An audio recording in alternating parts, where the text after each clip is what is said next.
Welcome to our first afternoon panel discussion here at the historic Beit Shalom Synagogue.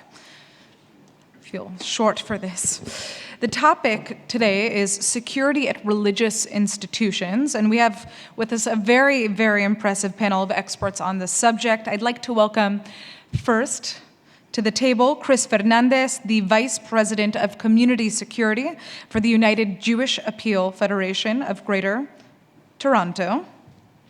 Thank you. Retired New York City Police Department Lieutenant Terence Byrne, of the Community Security Initiative of New York. And Dr. Elizabeta Kitanovic, Executive Secretary for the Conference of European Churches.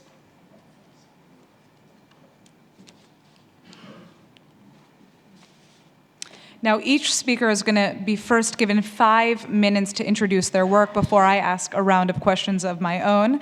And Mr. Fernandes, you are up first. Please begin. Good afternoon. Is that better? My name is Chris Fernandes. I'm very honored to be at this conference this year. I'm new to my role, 5 months at the UJ Federation of Greater Toronto. I head the security team at UJ Federation. First of all, I want to thank Mayor Bakayanis, Mayor Adams, Mayor Stoney, and all the other mayors for your inspiring words and your call to actions last night and today, this morning, in your opening remarks. It's very inspiring, and it feels good to be in a room where everyone's working, toward a common cause. I feel refreshed and inspired that, that we're trying to accomplish the same goal. So I feel like a big part of this team and a big part of this family. So thank you for that. I've retired from policing, 32 years of law enforcement, and retired as a deputy chief just outside of Toronto. And that was my last gig. So this job is really a passion to me. Community safety has always, for most of my life, been a passion, and this job gives me that opportunity to offer security to the Jewish community, and it's really something I'm passionate and committed to. So thank you. Just a little bit about the Toronto environment. Canada is the third largest population of the Jewish community outside of Israel, and Toronto, or the Greater Toronto area, outside of Toronto, and Toronto is the most populous of all Canadian cities. And I think we're Canada's third behind, a long way behind the United States, and I believe the next one is France and then us. So over 200,000 Jews reside in the Toronto area, our area. Is there anyone else from Canada here other than Jerry? I think we're the minority. Okay. Well, I don't feel that way. I feel very welcome. So over 200,000 Jews reside in our area. And, like everywhere else, anti-Semitic incidents and crimes continue to rise in Toronto and across Canada at an alarming rate. It's very concerning and very disturbing.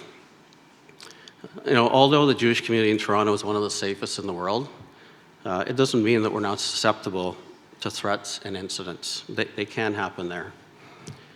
So what we do is we want to prepare our community in Toronto to build their resilience, their situation awareness, their capabilities, their confidence, and their vigilance in regards to, looking after our Jewish community when it comes to security.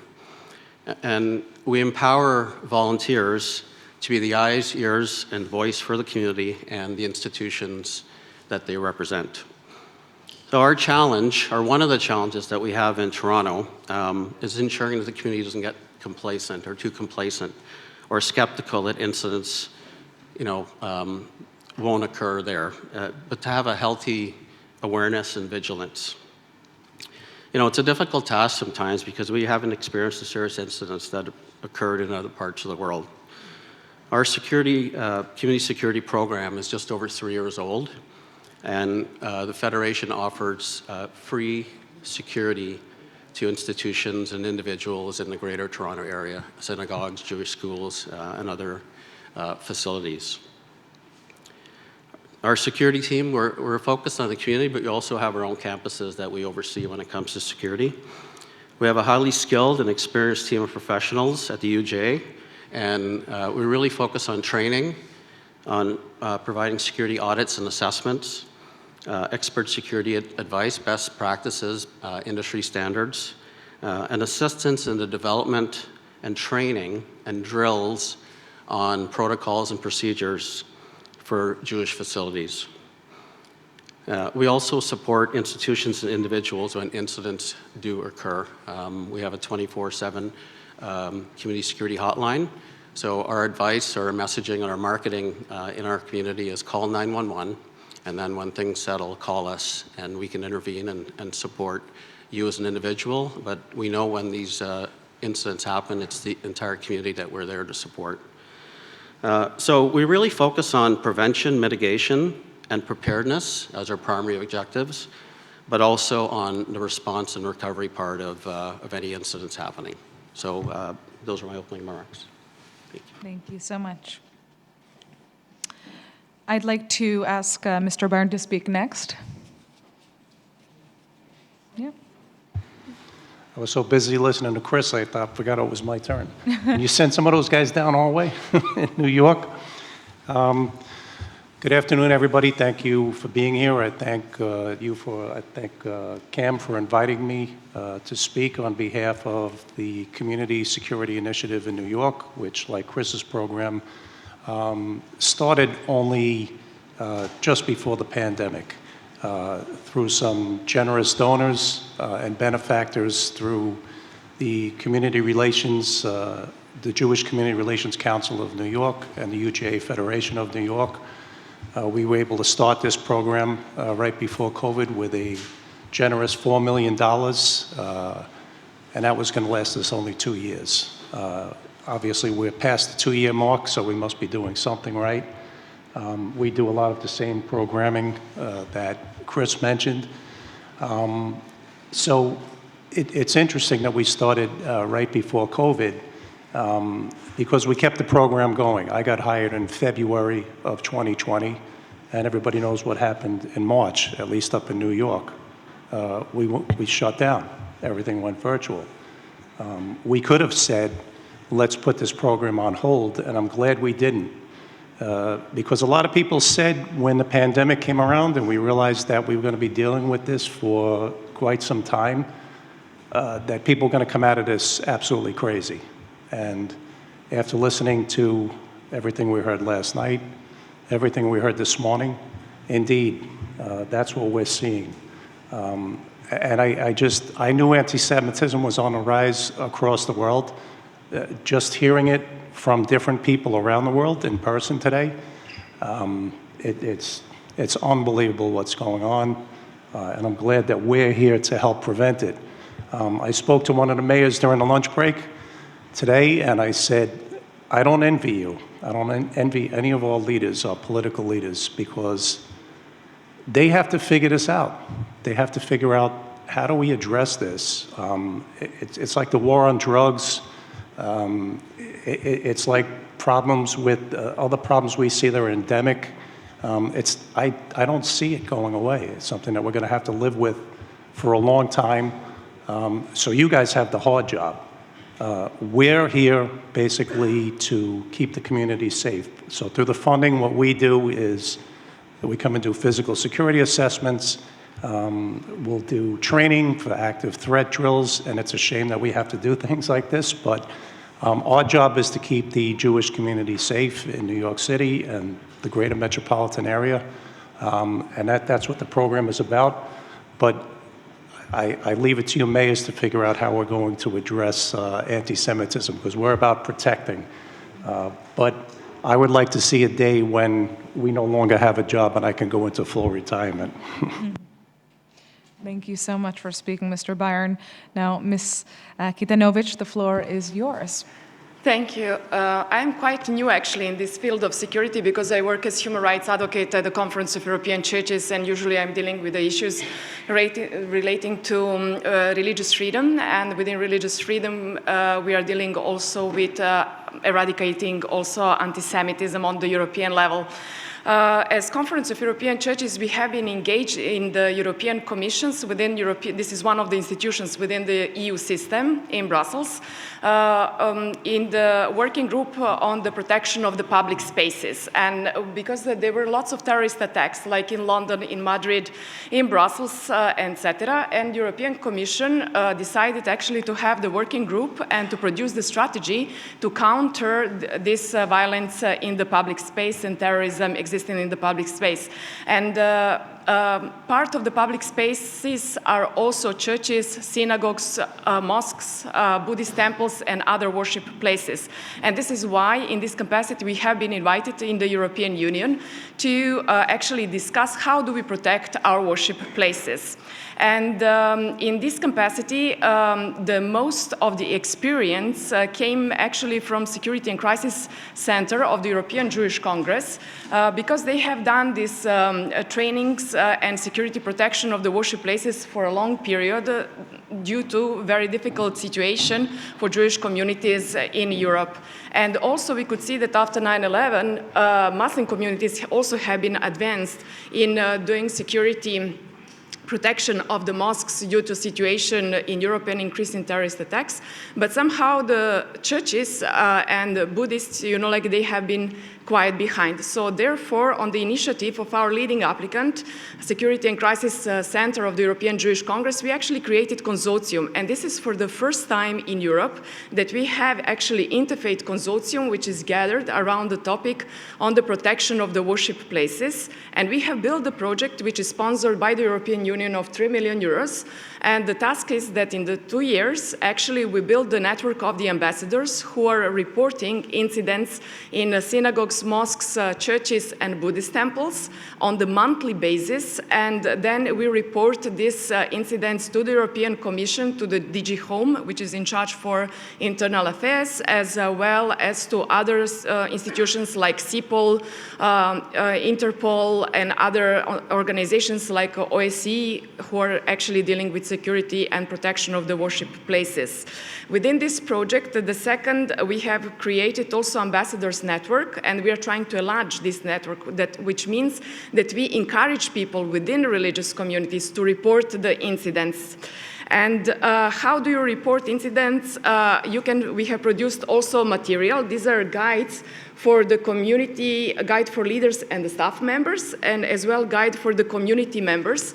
And also we have produced guide to law enforcement, because we have seen that on the level of the European Union there is a big problem with religious literacy, and there is a chapter on Judaism, what Judaism is, how one's behave when entering to synagogue, what does it mean for security forces or law enforcement when they enter into a mosque or in the church or a Buddhist temple and so on. So this is only for, let's say, religions who are members of the consortium that we actually presented a little bit of their teaching. If you Google how many religions exist in the world, you will find the figure from 4,200. Of course, this figure, it might be disputable, but and here we only have put 4. Which also shows how difficult it is actually to work on the religious literacy, but at least this we see as a just start of this project. And here in this guides, one is for church leaders and for religious leaders in general. This is the same program which is implemented in the 4 communities. And you will find also the issues that you can report, like different incidents, like graffiti, vandalism, kidnapping, shooting, car ramming, theft, desecration, and insults, harassment online against religious leaders, community members, and their property. Also, as this is Mayor's Summit, we also have encouraged in 15 countries, because 15 countries are subscribed to this project, Greece is one of them, as well, to create crisis management team And SAC have been working with Jewish communities here in Europe. CAC was working and is working with Christian communities, Buddhists with Buddhists, and also Muslim with the Muslim communities. And within this project, we also encouraged everybody to take initiative before something happened to establish cordial relationship also between religious leaders and to strengthen religious dialogue, interreligious dialogue in this sense, but also with fire brigades, also with security experts, with the local police around the worship places. Thank you. Okay, thank you so much all for speaking. I'd like to now turn to some questions that we prepared. And I'd like to start out with you first, Mr. Fernandes. In your job, what is the issue or the specific threat that you think requires the greatest amount of attention on a day-to-day basis? Thank you.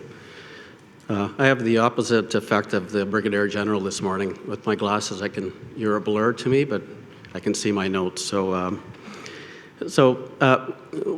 As we know, we cannot control when or how an act of anti-Semitic violence could occur. But what we can control is the degree to which our community is prepared for those incidents. And as we've seen in other serious attacks, Colleyville, Texas, Halle, Germany, and 4 years ago in Pittsburgh, that training and preparedness save lives. So our greatest focus at this stage with our security team is building up preparedness and resilience within the community, be it the readiness of Jewish institutions or the preparedness of individual community members that make a positive contribution to the security of their community or the institution that they represent. So this is our top focus for us. So internally, we have a campus security manager that focuses on our Jewish community centers across Greater Toronto. And we also have our community preparedness managers that are committed to the community. So a very comprehensive internal and external security program. Well, the most important component that I mentioned before is our preparedness. Of our preparedness work is training and building that resilience. We offer different levels of training from low level of situation awareness right up to a protector and parent protector program that's a very intense training program with supplemental training every couple of months. So our goal is just to prepare as many people and as many institutions in the community to address and respond to any incidents, suspicious packages, suspicious persons, vehicles, bomb threats, active attacker, assaults, and mischiefs.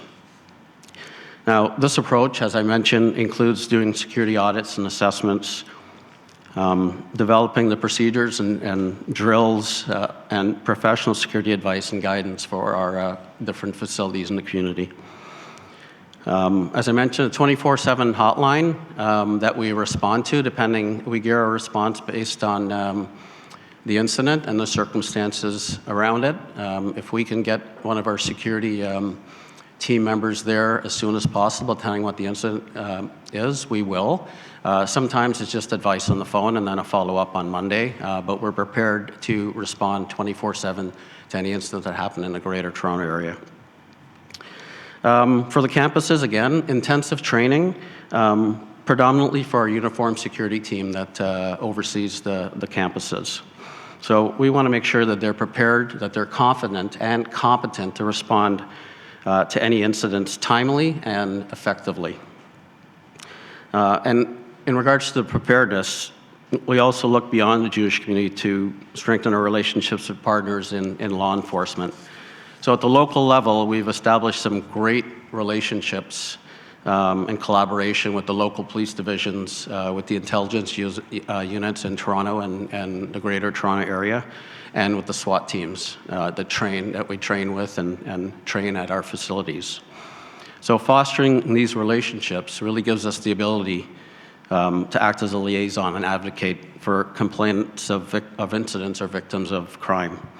At the national level, we also enjoy great relationships with Canadian Jewish security partners, such as Center for Israel and Jewish Affairs, and through them, the security reps from across the federations across Canada. as well as our Canadian Security Intelligence Service, CSIS. And at the international level, we also benefit from relationships with Jewish Federations of North America's Secure Community Initiative, as well as Jewish security leaders in Israel and throughout the diaspora. So for us, this multi-level approach to partnerships from the street level in Toronto and Greater Toronto right to the global level means that we benefit from the sharing of best practices, some great training standards, and also ensuring that there's a rapid sharing of intelligence on any emerging threats or incidents that happen around the world.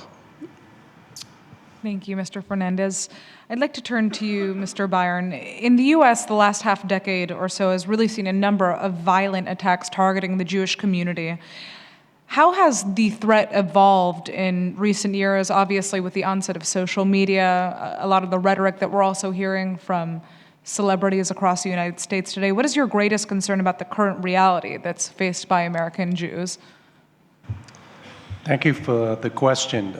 It's interesting that you talk about social media because that seems to be a recurring theme. And Mayor Adams spoke about it just last night. And after this incident we had less than 2 weeks ago in New York, where 2 people were arrested with looking to do harm to a Jewish synagogue, he made it very clear that he didn't want to get singled out and name one particular company or one platform.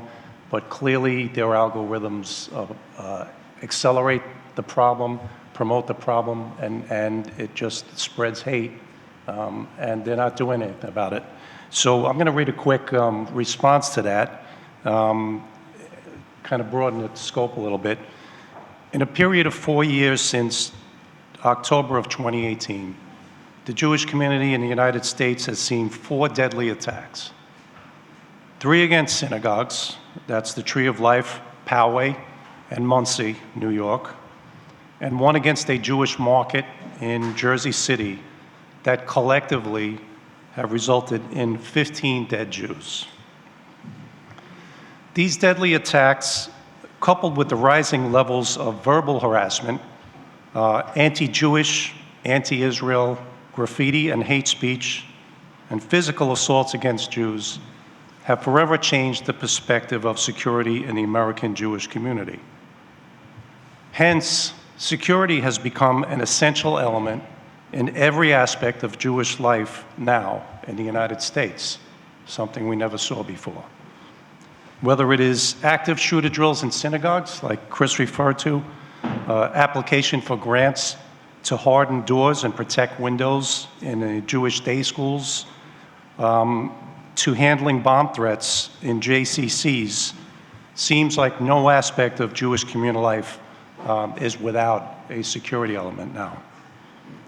As Director Wray of the FBI noted just last week, quote, U.S. Jews who represent 2.4%, and we heard these stats earlier today, U.S. Jews who represent 2.4% of the U.S. population are under threat from all sides amid a rise in anti-Semitism.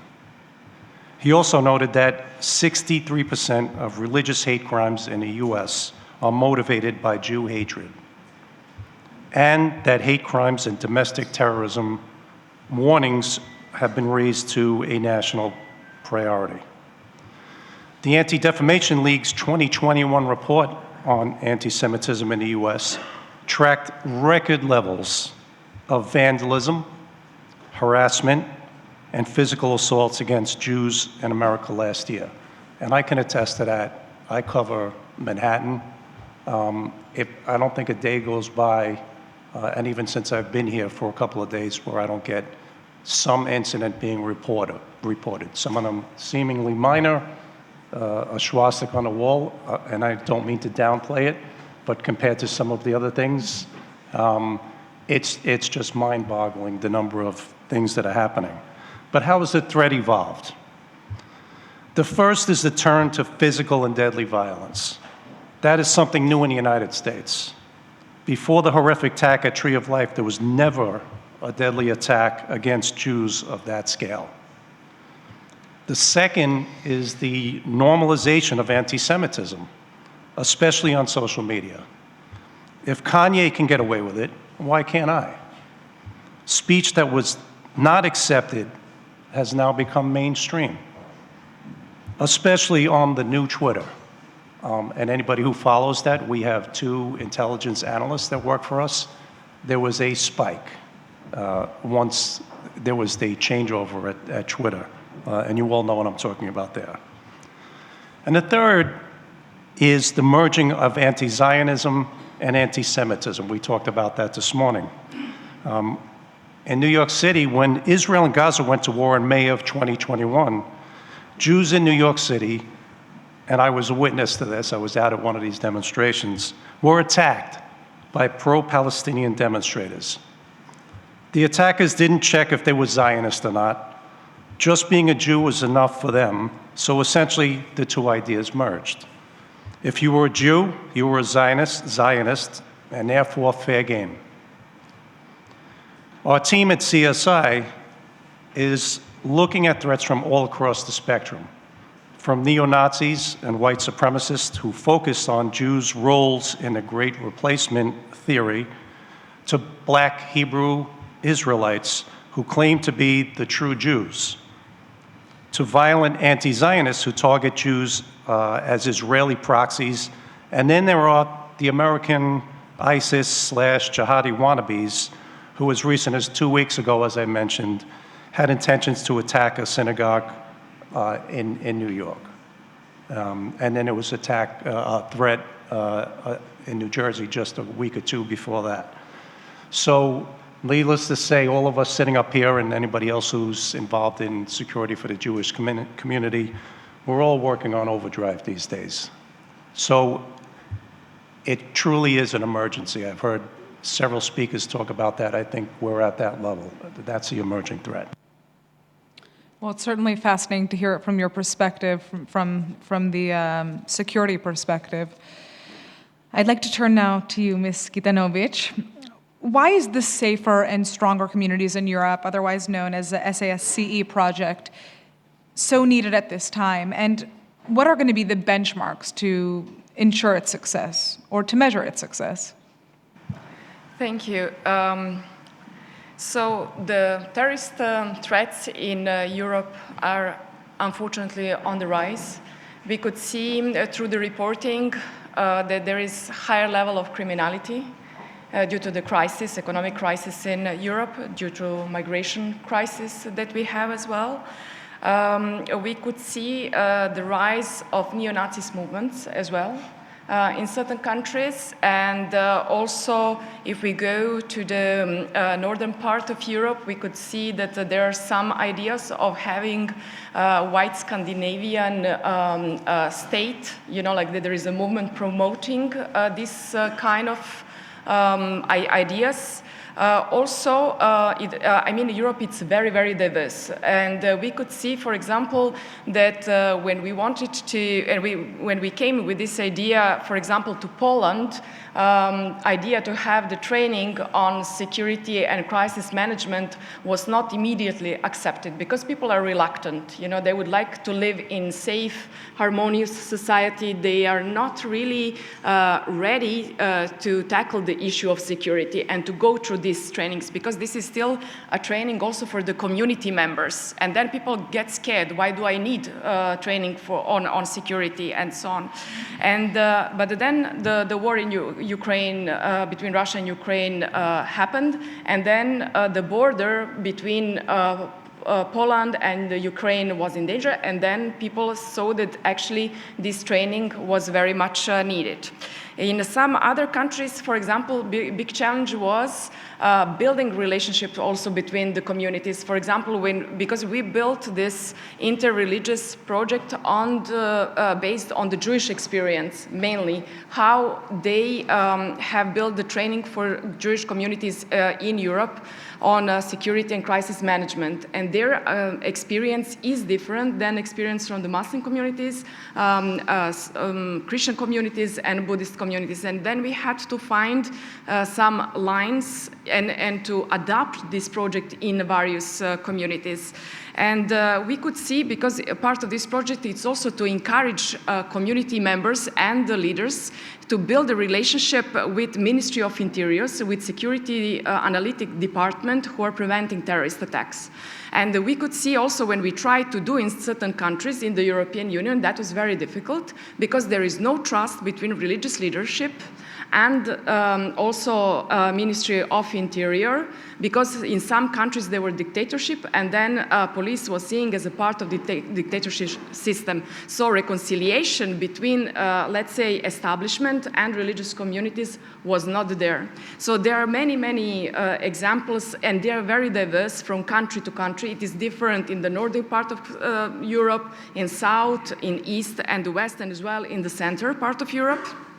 And I think that the way we can measure, I mean, the biggest, let's say, win of this project is that we came along together, because this is the first European interfaith project, you can imagine.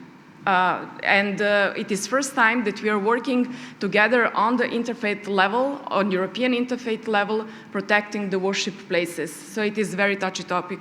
And the fact that we have this opportunity to learn from one another, and also within the project we have built interfaith conferences where we all sit together in the certain countries, and where we invite ambassadors who are reporting every month, that they can talk with the Jewish colleagues, with Muslim colleagues, Christian and Buddhist colleagues, that they can exchange the experience and see what are the problems, and also being aware that all these communities are having problems and trying to cope with the incidents and to find the best way to protect their own communities. When I saw first our interfaith report on incidents, I was also better aware what is going on in the Jewish community, because before that no one knew. We didn't have this access. We didn't have,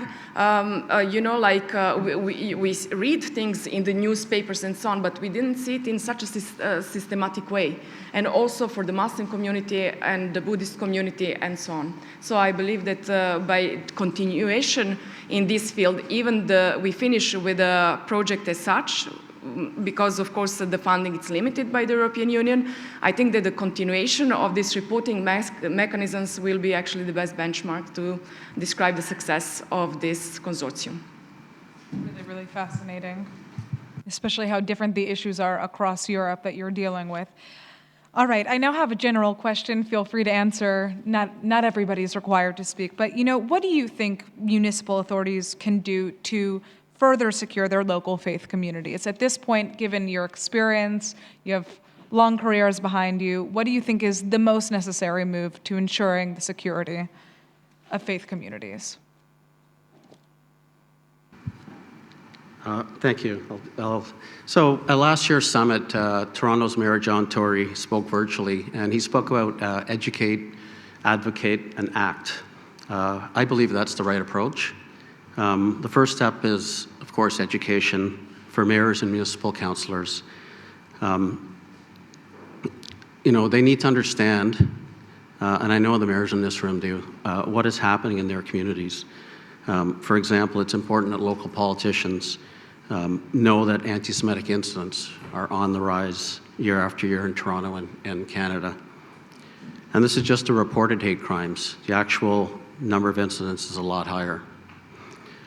So once equipped with this education, they can share that knowledge with their constituents and advocate for and support the Jewish community and really all the other diverse communities in their city. I believe the community takes great comfort when leaders take a vocal moral stand against anti-Semitism. And it sends an important signal when mayors, make it clear that they're active allies in combating or countering hate in all forms. And the third is to act, to show compassion and empathy for members in their community and to stand up against hate incidents and crime. And with that, to invest in law enforcement resources, which in Canada, I believe, and everywhere else is within the municipal purview, that have proven to be effective in combating hate crimes. Having spent an eternity in law enforcement, I can tell you that one of the most important factors in policing is really the degree to which the police are connected to the communities that they serve. when municipalities invest in specialized units, whether it's like community liaison officers or hate crime units, it makes a world of a difference in protecting targeted communities and holding those accountable that commit these acts of hate. And one of the reasons is, while an incident may be considered low on the crime spectrum, as Terry mentioned, it could be very upsetting and stressful for the victim and the entire community. An example is anti-Semitic graffiti, or mischief as we call it in Canada. Such incidents have a community-wide effect on the Jewish community, far beyond the individual victim that's reporting that crime. Now, ensuring that these crimes get the proper attention and the appropriate investigative expertise of law enforcement is very important, very critical to that community. Any other comments? In New York, I can only speak for New York. We have a great relationship with the NYPD. We have a great relationship with the mayor's office, and there's several hate crime initiatives in each of those sections. It's keeping the lines of communication open with the police department so they're aware of what's going on. Unfortunately, there's a lot of institutions that don't report when these seemingly minor incidents happen. And what we try to encourage from the community is, please report. Chris, you mentioned it. Of course, you call 911 first, make sure it gets reported so it's properly investigated.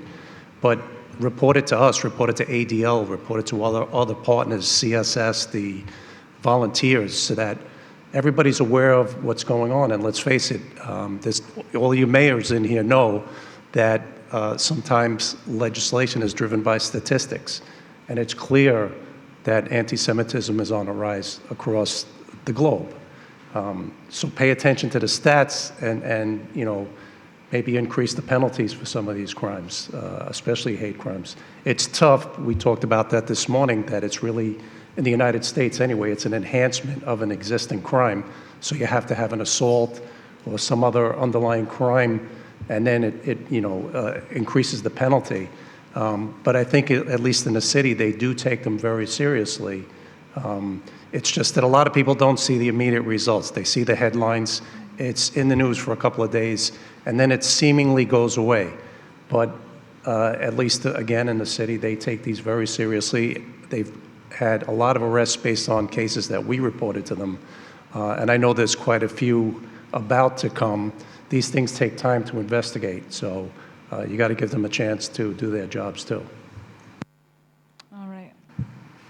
Well, on our side, we are encouraging religious leaders to create a good relationship with the police, with the local police. So we encourage them to also create relationship with the fire brigades, with mayors, and with the medical staff, simply that in case something happens, that people know each other before something happens and not then afterwards when unfortunately something happened. And of course, reporting, it's one of the main things that we are trying to encourage people to report, because people are discouraged, in fact, to report, because they believe if they report, nothing will happen.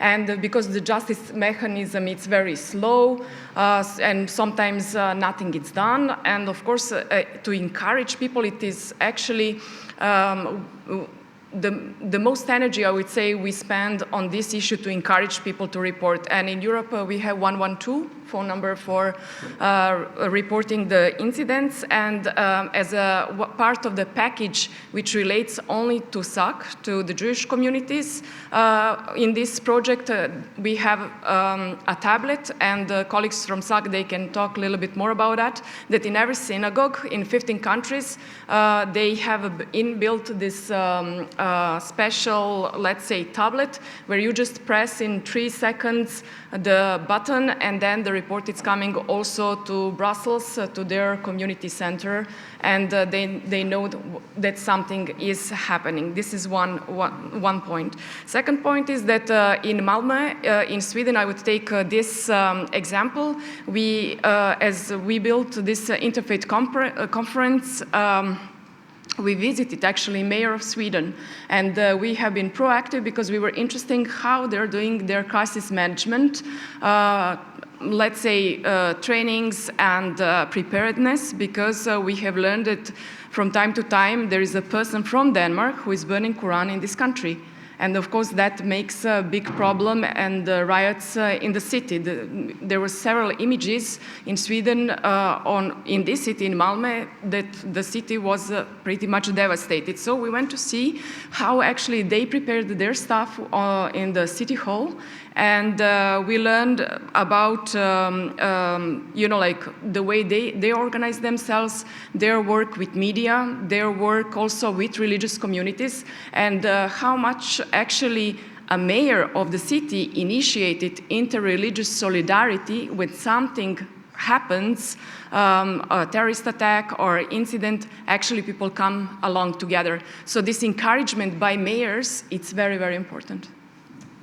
Okay, so luckily we have a little bit of time left over during this panel, so I'm going to open the floor to questions from the audience. We have time for about 1 or 2 questions, so if there's anything that you'd like to ask our panelists regarding security at religious institutions, now is your chance. We've seen the terrorists through the years capable, I'm sorry, thank you. Mayor from New Jersey.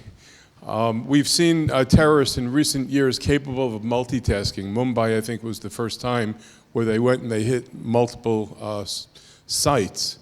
Are you concerned in Canada, in Europe, and in the United States that something like that could still be deployed, either by a lone wolf or an organization? And how do we prepare internationally? The collection of information didn't prevent the 9/11 attacks.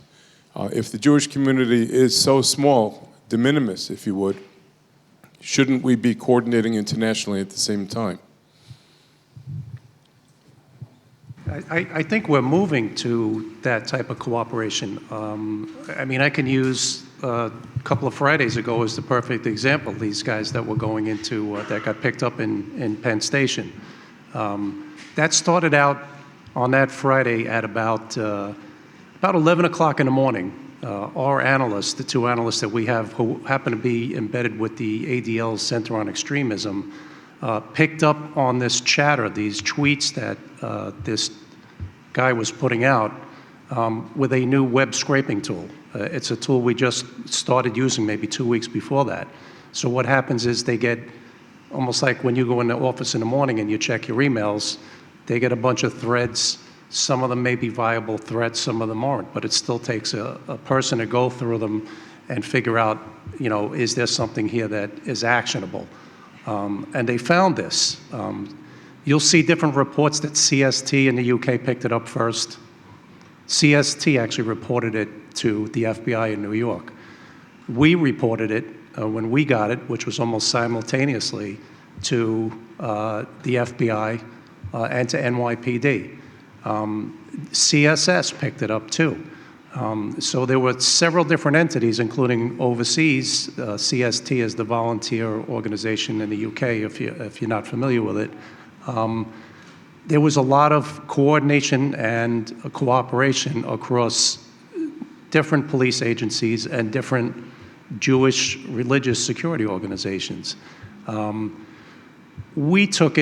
We also got it from the SCN, which is a national network in the US, the Secure Community Network, that does a lot of the same things that we do in New York, but on a national level, training, security assessments and the like. But they also have a cadre of analysts that look at all of this social media, where a lot of this stuff is being brewed. And they got it to us. We reported it. It's about 2 o'clock in the afternoon. I get a look at some more of the tweets that were coming out of this. I got on the phone with NYPD Intel. You're familiar with it, Mayor. That this was serious. I looked at the tweets that this guy was putting out, and he was checking all the boxes. So again, it was communication. Instead of waiting for it to come fully around, I called Intel myself, and I spoke to a lieutenant that I know, and I said, this is serious stuff. He says, I know. We got on a 3-way with our analyst, and he went out and got a court order. I cautioned him. I said, the FBI has this. They're working on it. So did the state police. He said, I don't care, I have to take action on this right away. We'll figure it out down the road, and they did. And within a few hours before, unfortunately it went past Shabbat, the start of Shabbat, but before midnight, those two guys were in custody. But if you look at all of the people that were involved, the mayor's office, again, authorities in the UK and intelligence from the UK that was sent to the FBI here. It was really all about communication and different organizations working together toward a single goal, stopping this attack. So I think communication is key, and for people to take these things seriously, and you know, the old saying, if you see something, say something. I don't know if that answers the question, but it's difficult. But you know, you got to keep trying. I'll jump in, Mr. Mayor, just a response to that. I agree with Terry that communication is critical, and the intelligence sharing, information sharing, you know, locally to us, nationally and internationally, it's getting better every day in regards to those partnerships and the collaboration. We have a major exercise plan next March in the Greater Toronto area with two different SWAT teams from different jurisdictions at two of our Jewish community centers. It's a massive undertaking, but it's very relevant to the training and the preparedness that we want to have in Toronto. So we're working with two different SWAT teams. We're looking at an active attacker, a hostage situation scenario. And our security also trained on the incident management system in Ontario, promoted by Emergency Management Ontario, that all the police services in Ontario, other first responders, paramedics, and the fire service. So we're going to interact our emergency management system when these happen, so we could test our training and our resilience to an exercise like that. And the SWAT teams are going to, they're also going to exercise their ability to deal in multi-facilities and how they communicate, especially from different jurisdictions, you know, in regards to, you know, working at those facilities when it comes to that attack and coordinating potential, you know, spot entries in a timely fashion when it comes to, you know, dealing with whatever that threat is at those facilities. Go ahead. If I can add, on European level, we have EU Operators Forum that the EU member states have organized. I think now it is happening twice a year, where we actually have exchange with, within the transatlantic agreement between EU and US, information on these issues. And within this forum, we actually have been invited by a center for cooperation with religious communities on security issues from Washington, D.C. to exchange our experience on conducting the trainings and our, let's say, material, how do we do that in Europe? And of course, they gave us also their material, how they do it in US. Okay, time for one more question. The fellow all the way in the back. Just going to bring you a mic. 1 second. Thank you. My name is Leen Verbeek. I'm president of the Congress of the Council of Europe. And I would like to raise another side of the coin, because responding to aggression, radicalized people, much of the talk goes about responding to it. In our Congress, we've been looking at the why. Why do people radicalize? And we started programs in cities like Rotterdam, Barcelona, Aarhus, very famous programs. And we have the experience, it's quite well possible to stop people radicalizing. So that's the part of the prevention debate. And I am very curious to the members of the panel if they have experiences on this matter. So not only responding to the aggression, but also avoiding, preventing, because we have the experience, it's quite well possible. Any takers? Thank you for your comment and question. I think, again, it's back to that communication piece for us as, you know, the boots on the ground, the, you know, the security program, getting that intel rapidly from different sources, whether it's nationally or around the world, and being in the position to prevent these incidents and these actions from happening. So I think, as we talked about earlier, we have great lines of communication with, with our colleagues from around the world, and I think it's just enhancing and improving those relationships and that collaboration and getting that real-time information, something that's happened, whether it's France or somewhere else around the world, that we can get that real-time information and then figure out what our response is in our local community when it comes, depending on that incident, depending on the circumstances around it. In our consortium, we have Faith Matters, which is a Muslim organization which is actually dealing with collecting information within the program, within early system program, and they are trying actually to identify people who are radicalized and try to work and help through their de-radicalization programs that people come to the common sense.